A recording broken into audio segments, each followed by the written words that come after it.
And just take the burnish mark away.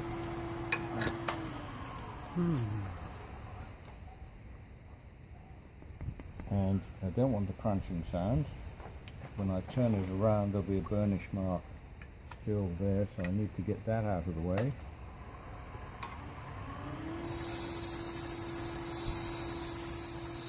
And I usually just round over this end as well. Now you can get the lid going on.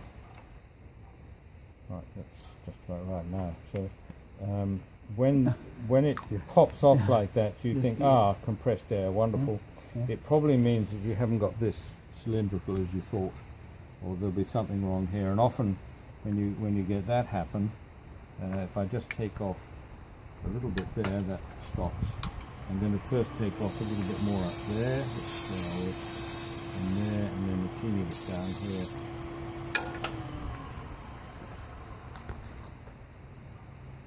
Goes on and stays on. Wow. So now I've got just a little bit of suction you can feel there. At the moment, just to open that up. This bead is for aesthetics. Aesthetics. The skew's too big to get in there, so I need a smaller one. And I could do all this from the other side anyway, but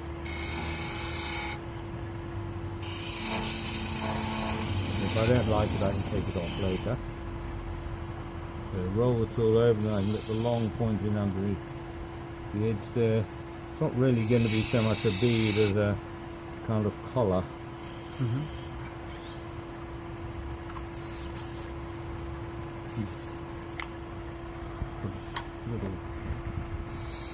Put a bit off there, so I can deal with all of that when I make a chuck for it.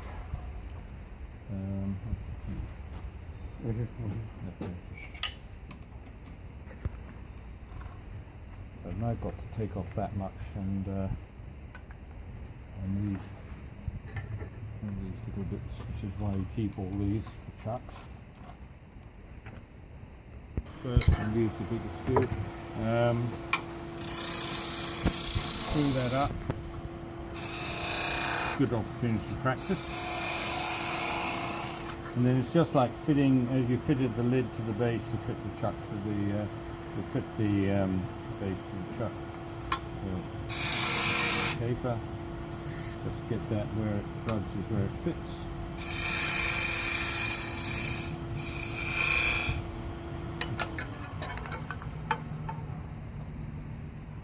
That's still when you're sanding the inside, there's a very good chance that you probably just round over the rim a bit, so it's not actually going to fit. You're not going to get a jam fit until you're down inside a little bit. So the tenon needs to be a little longer. A bit longer, yeah. You can make that look so damn easy. It is easy. No, it's not. I was waiting for it to split.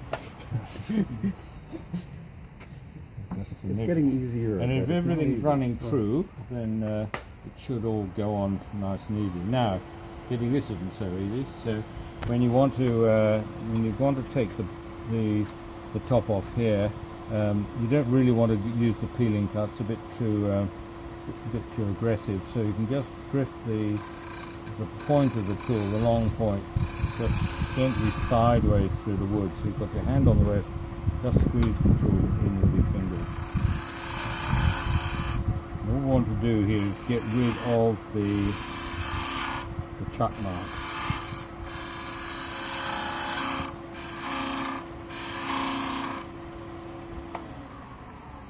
Now often you can be in a state where they're pretty well gone, but the wood's chipped out there, so which is a bit of a nuisance. Get rid of that easily enough.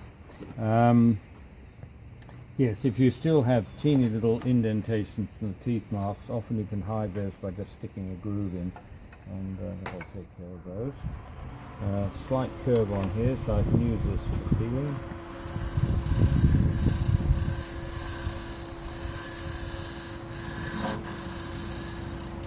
There's the vibration. I'm going to come right down up to there, so I get something of a curve on the whole thing.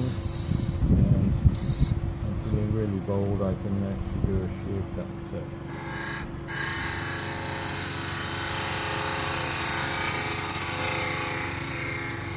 So. sometimes it's okay when you know you're going to cut right across the fibres, but if there's any kind of twisted grain in there, you're much safer using a curved edge. Now that's not quite curved enough. I've got another skew which I use and grind up as required. So I've just ground it on the underside, and so there should be a nice little kind of burr on top.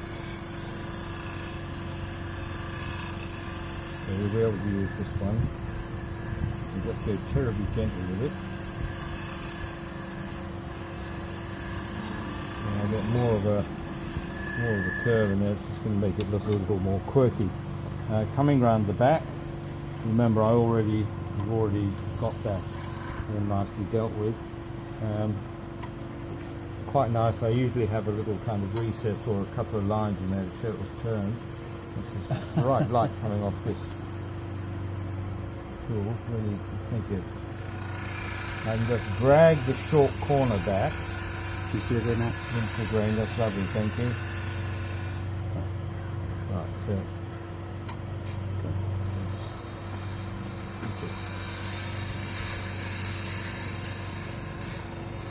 very gently, and that usually gives the best surface. I can use the long point, turn it over and just get in into that little corner, and I can also use the long point to put a couple of grooves in the centre of decoration. Now I've got a little sharp outside here, and that's usually a good idea just to put a small chamfer there, not just for me cutting my fingers, but it also means that if somebody picks the box up and bangs it down on that corner, it's less likely to break. So the way you used this just now, before you made that chamfer, Yes. like for this pattern, is that kind of like a scraper? Like Well, it is really, yes, yeah. Okay. And it's like having a negative rate scrape almost, because the edge goes down, so it's pretty safe doing that. And then I'm just stroking the surface. You don't want any real pressure, but if you can drag the corner, probably because it's rounded on the inside, I can even undercut this a bit, so I can kind of step it in.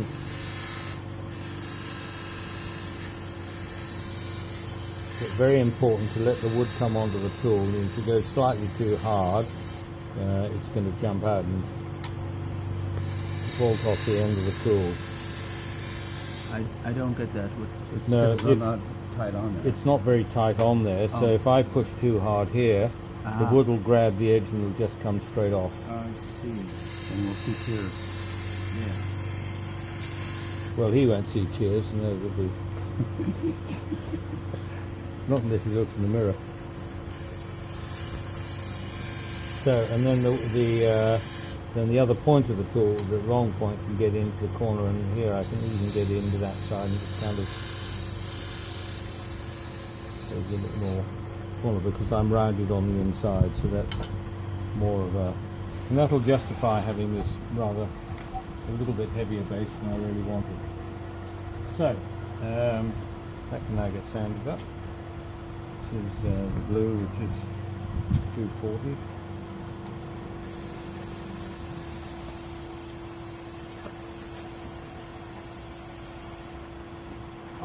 Use the rest as support.